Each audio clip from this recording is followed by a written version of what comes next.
पवन सिंह की एक तस्वीर दिखाने जा रहे हैं। भोजपुरी के पावर स्टार पवन सिंह एक पार्टी के दौरान अचानक गुस्से में आ गए। स्टेज से ही एक युवक को वो मारने के लिए आगे बढ़ जाते हैं। मौजूद सुरक्षा कर्मियों और लोगों ने उन्हें रोकने की कोशिश की और इस बीच पार्टी में मौजूद बाउंसर्स ने उस युवक को पकड़ लिया, खींचकर बाहर किया। इस दौरान युवक के साथ धक्का मुक्की भी करते हुए पवन सिंह दिखे। भोजपुरी स्टार पवन सिंह 20 जनवरी को लखनऊ में भोजपुरी सिंगर गुंजन सिंह की बर्थडे पार्टी में शामिल हुए थे और इसमें एक्ट्रेस महिमा सिंह भी पहुंची हुई थी। मंच से पवन सिंह जब गीत गा रहे थे उस दौरान युवक ने कुछ कमेंट किया जिससे कि पवन सिंह को गुस्सा आ गया। घटनाक्रम का वीडियो सोशल मीडिया पर वायरल हो रहा है। सालों के बाद आज मेरा मन हुआ है, मिजाज हुआ है कि मैं कुछ सुनूंगा। हेलो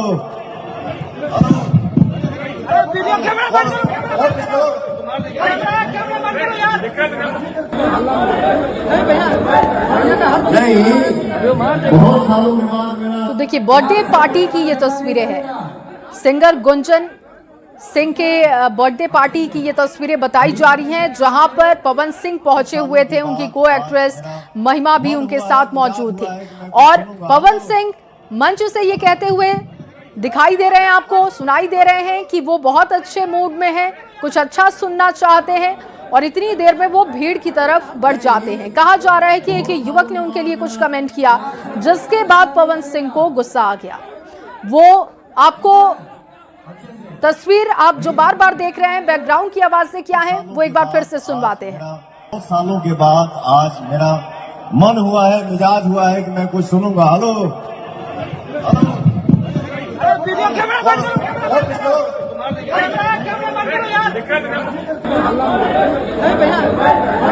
नहीं, बहुत।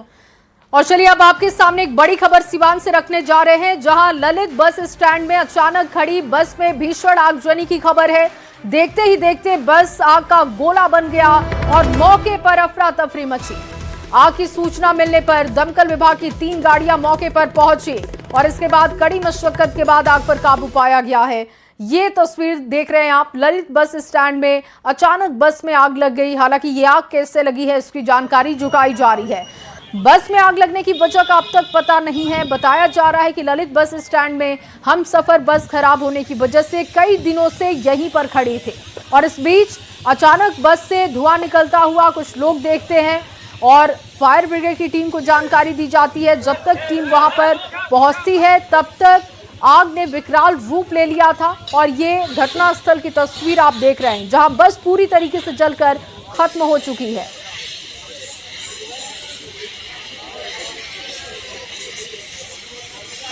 हेलो।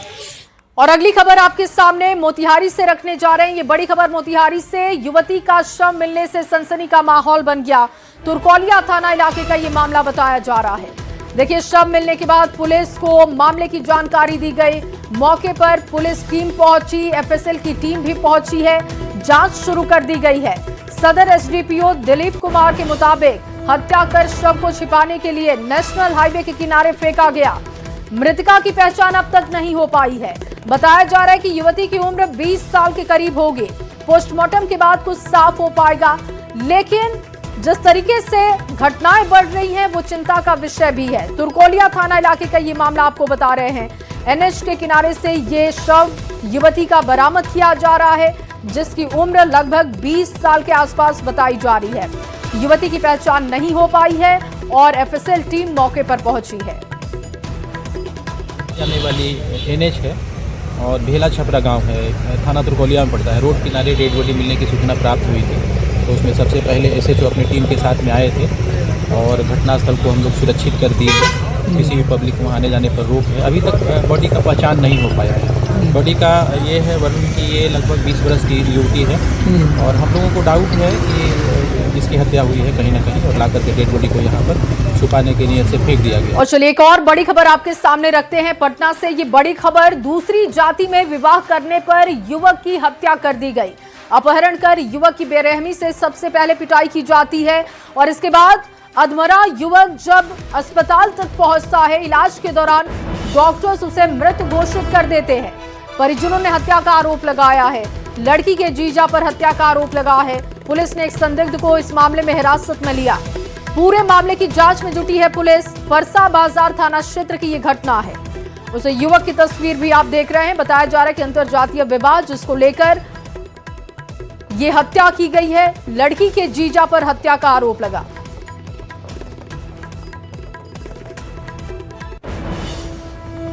खोजे कहीं नहीं मिला। 2 बजे रात तक खोजे नहीं मिला, लेकिन 2 बजे रात के खोजे रात में देखे कि ओइजे पर फिर लाश मिला। जब हम लोग फ़ोन लगा रहे थे तो फिर कुछ देर के बाद फिर फ़ोन चालू हो गया। रिंग हो रहा था, कोई उठा नहीं रहा था। नहीं उठाने के कारण फिर हम लोग खोजने के लिए उसको गए तो वो मिला नहीं। फिर रात भर हम लोग खोजे। सुबह में जिस जगह पे खोजे थे उसी जगह पे उसका मतलब कि एकदम डेड बॉडी हल्का फुल्का सांस चल रहा था, मिला। 18 तारीख के शाम से हमारा भागना जो हुआ राजा, वो नानी घर गया था घूमने के लिए। वहाँ से आने के दरमियान में वो रास्ता से गायब हो गया। गार्जियन लोग फ़ोन किया तो फ़ोन उसने नहीं उठाया। बहुत सारा खोजबीन हुआ, सब परिवार को इधर उधर बोला गया, पता किया सब लोग, तो नहीं मिला। तो जिस जगह पे हम लोग खोजे थे उस जगह पे सुबह में उनका बॉडी मिला। और अगली बड़ी खबर पूर्णिया से आपके सामने रखने जा रहे हैं। महिला का संदिग्ध हालत में शव बरामद किया गया है। पेड़ से फंदे से लटका हुआ महिला का शव बरामद किया गया। पार्वती देवी के रूप में महिला के शव की पहचान की गई। परिजनों ने हत्या का आरोप लगाया है। पति पर हत्या का आरोप लगा। बेटी ने हत्या की बात से इनकार किया। पूरे मामले की जांच में पुलिस जुटी हुई है। आपको बता दें कि पूर्णिया के चरैया गांव की ये घटना है। मम्मी की दिमागी हालत खराब थी, इसलिए वो थोड़ा गुस्सा हो चली गई। हम लोग बाहर भी गए थे ढूंढने के लिए, लेकिन नहीं पाए। मम्मी के साथ मारपीट हुआ था? नहीं हुआ था वो सब। नानी तो बता रही है कि तुम्हारी मम्मी को जो है तुम्हारा पापा ही मारा है। वो यहाँ पे नहीं थी ना, वो नहीं दिखे। घरक मामला हम जानबे नहीं जानबे। खाली बेटी फोन लगल को भतीजी रहा देवर में झगड़ा करी हमरा मारी भगा दिल को। हमरा के जगह जो डूबी के जगह मोरी जो ले कतौ ना बस एक नाश बोले वो बाहर है। अब दे मोगी मर तो हम यहाँ की है हम ना कन्या कवा पा। अच्छा, तो वो फांसी लेके खुद मरी है या उनको फांसी दिया गया? नहीं मरले, फांसी लटकी नहीं हुआ। मारी ले जा टांगी दिल के डूबेलो गोटे गत्तर भिंगलो गल गल नुआ पटा। और अगली बड़ी खबर आपके सामने दरभंगा से रखने जा रहे हैं, जहां पर न्यूज 18 की खबर का बड़ा असर हुआ है। दरअसल अमन अकादमी की स्कूल बस से गिरकर छात्र समर की मौत हो गई थी। न्यूज 18 ने इस गंभीर लापरवाही को प्रमुखता से दिखाया और इसके बाद प्रशासन हरकत में आ चुका है। जांच के लिए परिवहन विभाग की टीम स्कूल पहुंची। स्कूल की बसों समेत अन्य वाहनों की सघन तलाशी ली गई है। इस मामले में परिजनों ने न्याय की गुहार लगाई।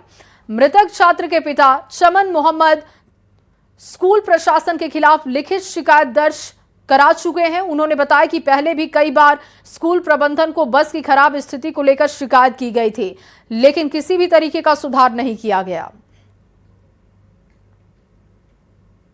इसने आश्वासन दिया कि जो उचित कार्रवाई स्कूल के खिलाफ होगी वो हम करेंगे, हम आपके साथ हैं।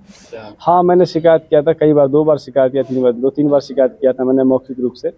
एक तो बच्चे एक्सेस बच्चा उसके अंदर 18-20 बच्चे डाल के लेके जाते थे। गर्मी के समय में बच्चे को वोमिटिंग और सर का दर्द का प्रॉब्लम हमेशा होता था।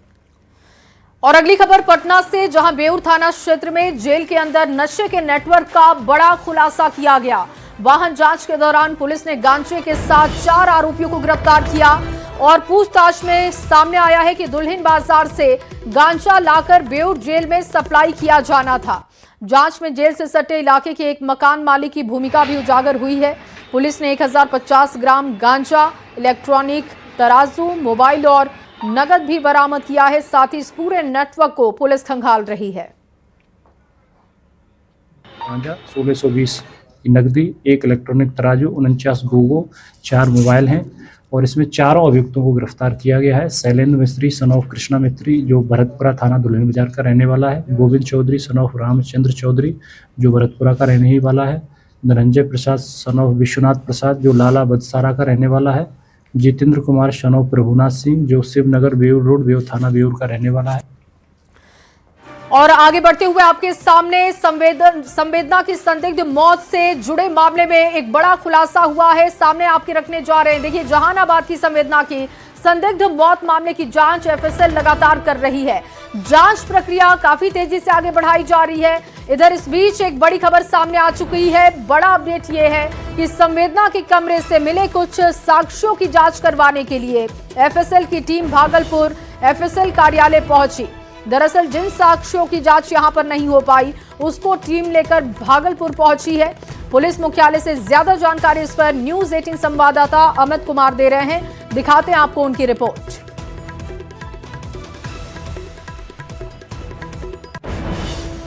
नीट छात्रा संदिग्ध मौत मामले की जांच जो है वो एसआईटी कर रही है। दूसरी तरफ एफएसएल की टीम जो है वो भी जो साक्ष्य संकलन किए थे हॉस्टल से, उसकी जांच कर रही है। और इस मामले में एक बड़ी खबर जो है वो सामने आई है कि एफएसएल की टीम जो है वो साक्ष्यों के सत्यापन के लिए, जांच के लिए जो है भागलपुर गई है।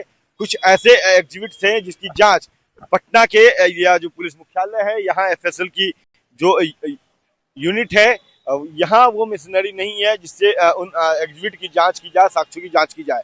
और यही वजह है कि अब एफएसएल की टीम जो है उन साक्ष्यों को लेकर के भागलपुर पहुंची है और भागलपुर जाकर के उसकी जांच कर रही है। जांच करने के बाद रिपोर्ट जो है वो पुलिस मुख्यालय को सौंपा जाएगा। उस रिपोर्ट के आधार पे आगे की जो कार्रवाई है वो एसआईटी करेगी, क्योंकि साक्ष्य जो है वो बेहद अहम है इस मामले की गुत्थी सुलझाने के लिए। और लगातार एसआईटी अपने स्तर से अनुसंधान कर रही है, जांच पड़ताल कर रही है, लेकिन वैज्ञानिक एविडेंस जो है उसकी जांच जो है वो साइंटिफिक तौर पे हो, इसके लिए एफएसएल की टीम को जो है वो इस पूरे मामले की साक्ष्यों की जांच का जो जिम्मा जो है वो सौंपा गया है। और इसी क्रम में जो है एफएसएल की एक यूनिट जो है वो भागलपुर गई है उन साक्ष्यों के रिपोर्ट जांच करवाने के लिए, जिसकी जांच पुलिस मुख्यालय स्थित एफएसएल में नहीं हो सकती, क्योंकि यहाँ वो मशीनरी नहीं है, भागलपुर में है। इसलिए भागलपुर टीम पहुंची है और जांच के बाद जो रिपोर्ट आएगी उस सारे रिपोर्ट को एक जगह करने के बाद जो डायरेक्टर है उनका सिग्नेचर लिया जाएगा। फिर उस रिपोर्ट को जो है वो कोर्ट में प्रोड्यूस किया जाएगा। आगे की जो कार्रवाई है वो कोर्ट तय करेगी। एसआईटी की जो टीम है उसी रिपोर्ट के आधार पर अपना आगे का मंतव्य भी देगी और जो कार्रवाई है वो भी करेगी। फिलहाल एफएसएल की जांच पे सबकी निगाहें टिकी हुई है। अमित कुमार, न्यूज 18 पटना। और वहीं पटना में नीट छात्रा अनामिका गुप्ता मौत मामले में पोस्टमार्टम रिपोर्ट से नया खुलासा हुआ है। पोस्टमार्टम रिपोर्ट में जो बातें सामने आई है उसने इस पूरे केस को दूसरी तरफ मोड़ दिया। रिपोर्ट में छात्रा के चेहरे पर चोट के निशान मिले, जो अपने आप में कई सवाल खड़े कर रहे हैं। ऊपर से जिन लोगों के खिलाफ नामजद एफआईआर दर्ज कराई गई है वो अभी भी उसी हॉस्टल में काम कर रहे हैं, जिससे कि पुलिस की कार्यशैली पर सवाल है। देखिए ये खास रिपोर्ट, किस तरीके से अनामिका के पोस्टमार्टम रिपोर्ट से कई खुलासे हुए। छात्रा अनामिका गुप्ता मौत मामले में बड़ा खुलासा। पोस्टमार्टम रिपोर्ट में सामने आया मौत का रहस्य। क्या साजिश के तहत हुई अनामिका गुप्ता की हत्या?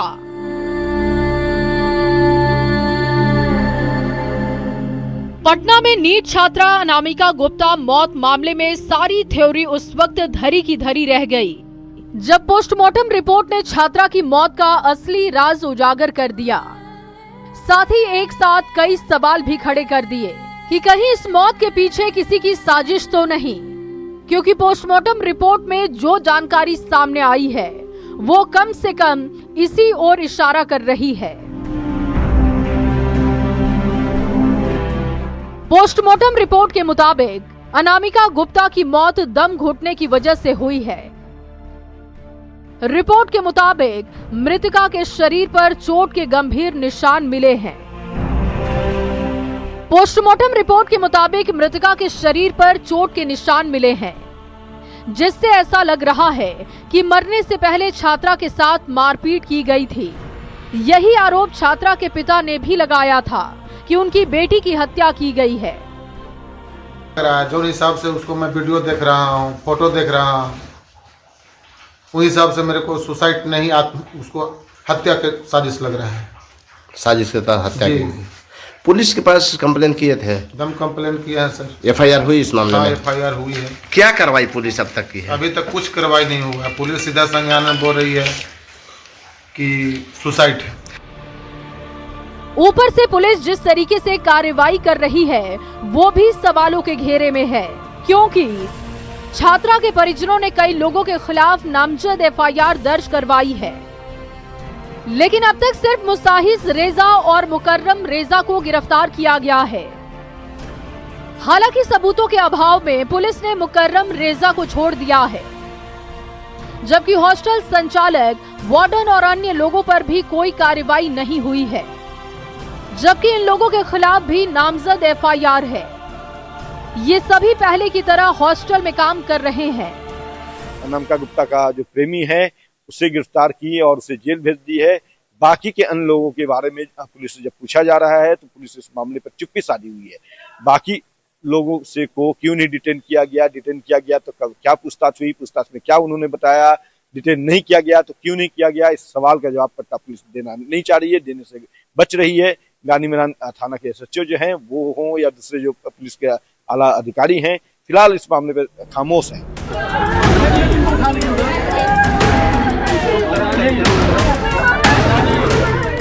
पोस्टमार्टम रिपोर्ट से भी साफ है कि छात्रा के साथ मरने से पहले मारपीट की गई है और इसके बाद भी हॉस्टल संचालक, वार्डन और दूसरे नामजद लोगों के खिलाफ कार्रवाई नहीं करना गांधी मैदान पुलिस की कार्यशैली पर सवाल खड़े कर रहा है, क्योंकि जिस धारा के तहत मुकदमा दर्ज किया गया है वो गैर जमानती है।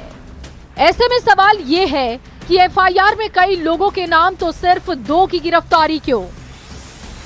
आरोपियों के खिलाफ क्या कार्रवाई कर रही है ये नहीं बता रही पुलिस। आरोपियों के खिलाफ बीएनएस की धारा 108/35 के तहत मुकदमा दर्ज है।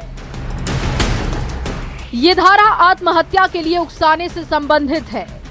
इस केस में दोषी पाए जाने पर 10 साल की सजा का प्रावधान। धारा 108 के तहत पुलिस बिना वारंट के गिरफ्तार कर सकती है। ये एक गैर जमानती अपराध है।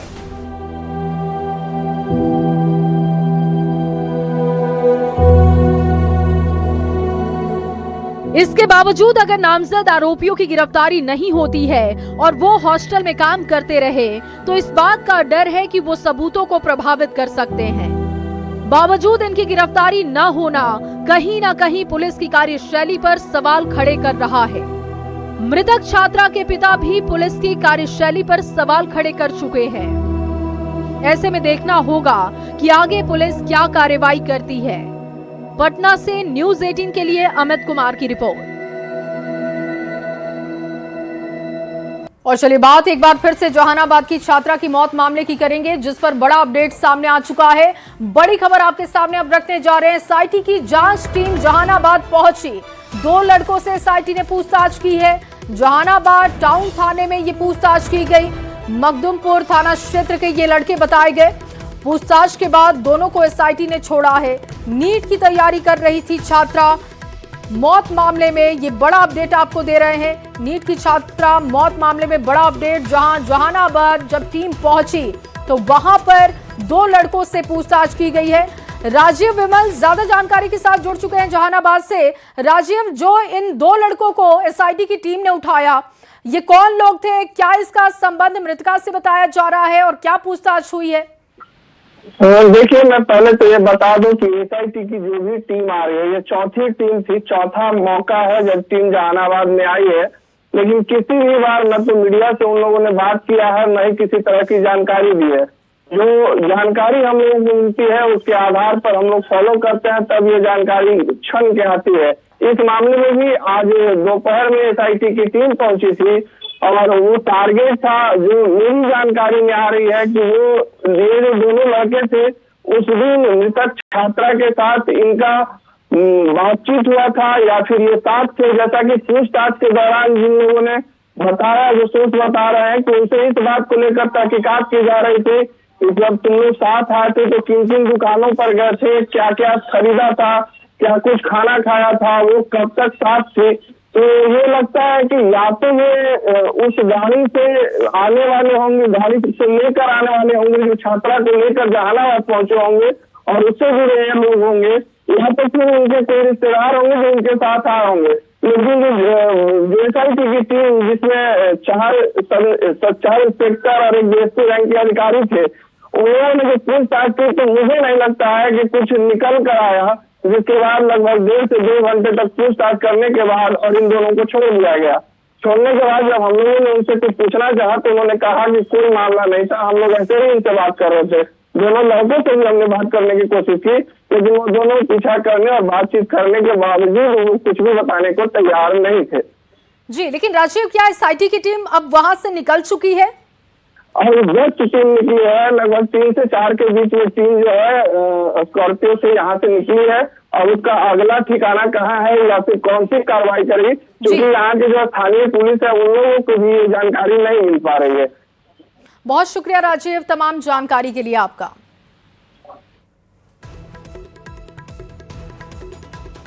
और पटना से एक और बड़ी खबर आपके सामने रखने जा रहे हैं, जहां हॉस्टल में बमबाजी का मामला देखने को मिला। पुलिस ने अलग अलग हॉस्टल में सर्च ऑपरेशन चलाया है। हथुआ हॉस्टल से 40 सुतली बम बरामद किए गए। बम बनाने का सामान भी बरामद किया गया है। पुलिस ने 7 छात्रों को गिरफ्तार किया। गिरफ्तार छात्रों से पुलिस लगातार पूछताछ कर रही है। आपको बता दें कि पटना यूनिवर्सिटी के CV रमन हॉस्टल में बमबाजी हुई थी और इसके बाद पुलिस तमाम हॉस्टल्स में जांच कर रही है, जानकारी जुटाई जा रही है। 40 सुतली बम बरामद होने की जानकारी है और इसके साथ बम बनाने का सामान भी पुलिस ने बरामद किया।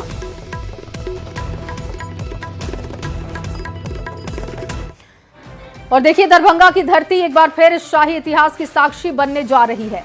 दरभंगा महाराज की अंतिम महारानी अधिरानी काम सुंदरी साहिबा के निधन के बाद एकादशी के पावन अवसर पर गुरुवार को उनका श्राद्ध कर्म और विशाल महाभोज का आयोजन होने जा रहा है।